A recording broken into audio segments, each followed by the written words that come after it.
Buenas tardes, soy la doctora Ferreira Cucho Guarnizo, residente del segundo año de Servicio de Gastroenterología del Hospital Nacional 2 de Mayo. El día de hoy hablaré sobre cáncer de esófago como parte de la capacitación al personal de salud. Iniciaré con un índice que se tratará sobre introducción, hablaremos de prevalencia, factores de riesgos, manifestaciones clínicas, tratamiento y conclusiones. Hay que recalcar que el cáncer de esófago es la séptima causa más común de cáncer a nivel mundial, es la sexta causa de muerte por cáncer. En el 2018 fueron diagnosticados 500 casos nuevos. Se dice que la población en general tiene un riesgo de tener ese tipo de cáncer hasta un 0.5%. Según las estadísticas a nivel mundial de la página ACER, se ha visto de que el diagnóstico en edad media para el cáncer de esófago es a partir de los 68 años, no supera la supervivencia relativa mayor a 5 años de 26.6%. Y también se ha visto que en el 2020 el cáncer de esófago ha tenido al menos diagnósticos nuevos de casos de los 18.440 pacientes y las defunciones han sido entre 16.170 pacientes. El cáncer de esófago, los más comunes son, en el primer lugar es el carcinoma epidermoide de esófago, en segundo lugar tenemos el adenocarcinoma de esófago. El cáncer epidermoide de esófago es más común a nivel mundial y en Asia, y el adenocarcinoma de esófago es más común a nivel de Europa, Estados Unidos. Este último, vamos a ver que la prevalencia va a ser mayor en un 64% en adenocarcinomas, un 31% en escamo celular y un 5% en otros tipos de cánceres.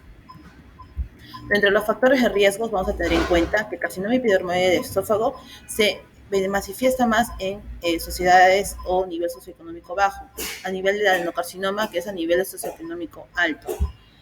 El carcinoma epidermoide es más frecuente o tiene mayor prevalencia en pacientes que consumen grandes cantidades de tabaco, alcohol, y esto se dice que aquellos pacientes que consumen tabaco tienen entre 3 a 7 veces mayor índice de poder tener ese factor de riesgo, en alcohol del 3 a 5 veces, y se dice que cuando el consumo es mayor a 140 gramos de alcohol a la semana, este puede incrementarse aún más. Hay que tener en cuenta que hay estudios que el virus del papiloma humano también puede tener o puede actuar como factor de riesgo, especialmente en las cepas 16 y 18. La quemadura por cáustico es muy frecuente en aquellos pacientes que, intentan suicidarse o autolesionarse. Alimentos calientes entre 60 y 64 grados, síndrome de Plummer-Vinson, que es muy frecuente en aquellos pacientes que cursan con deficiencia de hierro, disfagia, y también con membranas postcocrioideas, aquellos pacientes que pueden causar contilosis o que es un trastorno autosómico dominante, que cursa el paciente con hiperkeratosis en palmas, plantas y leucoplasia. El adenocarcinoma se va a ligar más que todo a un nivel socioeconómico alto y va a estar ligado a dos factores de riesgo, que son la obesidad y el reflujo gastroesofágico. La obesidad, ¿por qué razón? Porque va a haber un incremento de la presión intraabdominal y eso va a hacer que el paciente pueda cursar con hernias hiatal o enfermedad de reflujo gastroesofágico. Esto a la larga también tiene un riesgo mayor de formar esófago de Barrett. Se ha visto que las hormonas sexuales femeninas tienen un papel protector para el adenocarcinoma esofágico. Igual también se ha visto que la infección para el Helicobacter pylori hace que disminuya la acidez gástrica y eso a su vez ayuda o disminuye la incidencia de adenocarcinoma. Hay que tener en cuenta que hay deficiencia de algunas vitaminas, también pueden generar como factores de riesgo tanto la deficiencia de vitamina A, C y E, así como la carencia de ácido fólico, zinc, que puede de alguna manera el mismo zinc potenciar el efecto anticancerígeno de algunas células neoplásicas. Como lo mencioné hace un momento, el Helicobacter pylori tiene gran incidencia o gran factor de riesgo, más que todo en adenocarcinomas gástricos, más no en adenocarcinomas esofágicos. Dentro de las manifestaciones clínicas hay que tener en cuenta lo siguiente. Muchas veces esos pacientes pueden cruzar entre 6 a 10%, ser totalmente asintomáticos o simplemente venir a consulta con un malestar retroesternal. Eso a su vez hay que tener muy en cuenta los datos que se va a tomar al momento de la consulta. Muchas veces el paciente puede indicar que está cursando con pérdida de peso, anemia, disfagia progresiva. La disfagia progresiva normalmente se va a dar en aquellos pacientes cuyo lumen esofágico es menor a 13 milímetros. Y eso que nos indicaría a la larga, nos podría indicar o sugerir que ese paciente ya tiene un cáncer esofágico que ya está localmente avanzado. También estos pacientes pueden cursar con anorexia, disfagia, odinofagia. Más que todo el dolor, la odinofagia se cursa más que todo cuando las tumoraciones se han ulcerado. También estos tumores pueden generar fístulas respiroesofágicas, neumonías recidivantes, derrames pleurales o puede cursar hasta con ronqueras. Cuando ya el paciente viene e indica que está cursando con ronqueras, hay que sospechar que este cáncer ya diseminó a nivel del nervio laringio recurrente. Aquí, en este tipo de cáncer no hay marcadores serológicos. Aquí es muy útil la esofografía, ya que ante una sospecha de antes de hacer una endoscopía, especialmente aquellos pacientes que han cursado con fístulas respiratorias, sería bueno realizarlas, y también la tomografía para ver el tema de estadiaje. El screening se debe hacer en todos los pacientes a partir de los 50 años, especialmente en zonas subdesarrolladas, porque en otras realidades, en zonas desarrolladas, normalmente el screening es a partir de los 40 años cada 10 años. El cáncer de esófago tiene múltiples tratamientos, pero según el ASGE y el ASGA, indican que la cirugía debe ser la primera opción de tratamiento, especialmente para aquellos cánceres que están en el estadio T1A, que solamente es un cáncer que invade solo su mucosa, porque de esa manera el pronóstico es mejor.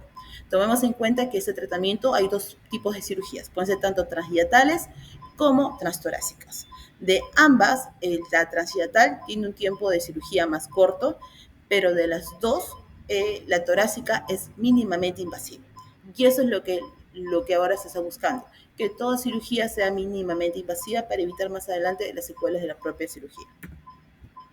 Dentro del tratamiento endoscópico tenemos lo que es la ablación, que se da a través de radiofrecuencia, de electrocoagulación multifocal o terapia fotodinámica. Estas dos últimas, que es especialmente la terapia fotodinámica y la radiofrecuencia, ayuda a ver o tratar aquellos cánceres que solamente están ubicados a nivel de la submucosa. Y lo bueno es que la recidiva es mucho menor, hasta un 18%. Dentro de las resecciones tenemos que tener que puede estar presente una resección de mucosa o disección de mucosa. De ambas, la disección de mucosa está especialmente dada o se debe dar en aquellos pacientes que cursen con o tumoraciones que sean mayor a 20 milímetros o estén en un estadio de T1B, que significa que ya está invadiendo mucosa.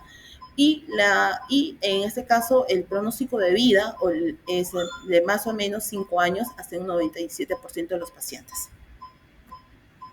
Hay que tener en cuenta que todo tratamiento endoscópico también puede cursar con complicaciones, que eso no está ajeno, tanto la hemorragia, la perforación y las estenosis. En aquellos pacientes que ya tengan un cáncer ya avanzado, hay que dar una alternativa más paliativa. En este caso, se indica la colocación de endoprótesis, más que todo para aquellos pacientes que cursen con disfagia, para hallar la permeabilidad esofágica y de esa manera el paciente pueda seguir alimentando. Hay casos donde se puede también hacer uso de la dilatación endoscópica, pero hay que tomar en cuenta de que tiene alto índice de perforación.